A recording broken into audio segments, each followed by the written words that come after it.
ಶಿಕ್ಷಕರ ಥರ ನೀವು ಇದ್ದೀವಿ ಅಂತೇಳಿ ಮೊನ್ನೆನೇ ನನ್ನ ಆಫೀಸಿಗೆ ಬಂದಿದ್ದರು ಸರ್ ಅವರು. ಅಲ್ಲೇ ನಾನು ಬಂದಿಲ್ಲ ರೀ, ನನಗೆ ಬರೋಕ್ಕಾಗಿಲ್ಲ ಅಂತೇಳಿ ಒಂದು ಸಣ್ಣ ಸನ್ಮಾನವನ್ನು ಮಾಡಿದ್ದೆ. ಇವತ್ತು ಮತ್ತೆ ಅಶೋಕ್ ರೆಡ್ಡಿ ಅವರು ಬೆಳಗ್ಗೆಯಿಂದ ನನಗೆ ಸಂಪರ್ಕ ಮಾಡಿದ್ರು.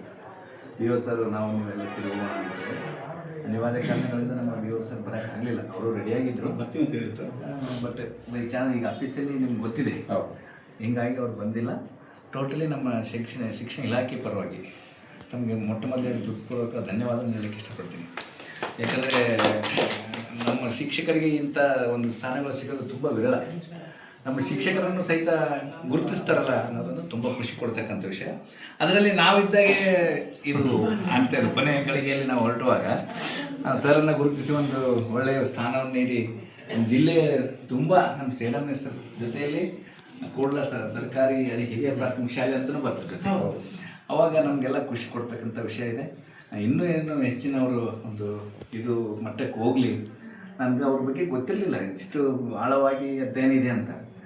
ಒಂದು ಸಲ ಇನ್ಚಾರ್ಜ್ ಮಿನಿಸ್ಟರ್ ಬರುವಾಗ ಅಥವಾ ಎಚ್ ಕೆ ಪಾಟೀಲ್ ಅವರು ಬರ್ತಾಯಿದ್ರು ಮಡಿಕೇರಿಗೆ. ಅವಾಗ ನಮಗೆ ಕರೆದಿದ್ರು.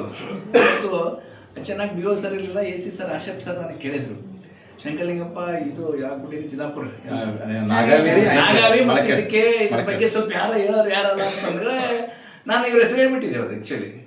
ನಂತರದಲ್ಲಿ ಇವರು ಹೋಗಿದ್ರು ಅಲ್ಲಿ ಮಿನಿಸ್ಟರ್ ಜೊತೆ ಓಡಾಡಿ ಇದರ ಇತಿಹಾಸವನ್ನು ಅವ್ರು ಹೇಳಿದರು. ಅವಾಗೇ ನನಗೆ ಗೊತ್ತಾಗಿದ್ದು ಇಷ್ಟು ಇತಿಹಾಸಕಾರರು ಅಂತ. ಚೆನ್ನಾಗಿ ಮಾತಾಡೋ ಕಲೆ ಇದೆ ಅವರಿಗೆ ನಿಜವಾಗ್ಲೂ. ಅದಕ್ಕೆ ತುಂಬ ಖುಷಿ ಪಡ್ತಕ್ಕಂಥ ವಿಷಯ. ಇನ್ನೂ ಮತ್ತೊಮ್ಮೆ ನಮ್ಮ ಇಲಾಖೆ ಪರವಾಗಿ ನಮಗೆ ಹೃತ್ಪೂರ್ವಕ ಧನ್ಯವಾದ ಹೇಳ್ತೀನಿ. ಇನ್ನೂ ಹೆಚ್ಚಿನ ಸಂಖ್ಯೆಯಲ್ಲಿ ಎಲ್ಲ ಶಿಕ್ಷಕರು ಬರಲಿ ಅಂತ ನಮ್ಮ ಕರೆ ಕೊಟ್ಟರು ನಮ್ಮ ಅಧ್ಯಕ್ಷರು. ನಿಜವಾಗ್ಲೂ ಸರ್ ಆದಷ್ಟು ನಮ್ಮ ಇಲಾಖೆಯ ಜನ ಹೆಚ್ಚಿಗೆ ಸೇರುವಂಥ ಒಂದು ವ್ಯವಸ್ಥೆ ನಾವು ಇಂಡೈರೆಕ್ಟಾಗಿ ಅದನ್ನು ಮಾಡ್ತೀವಿ ಅಂತ ಹೇಳ್ತಾ ನಾನು 2 ಮಾತು ಮುಗಿಸ್ತೀನಿ. ಮಾನ್ಯ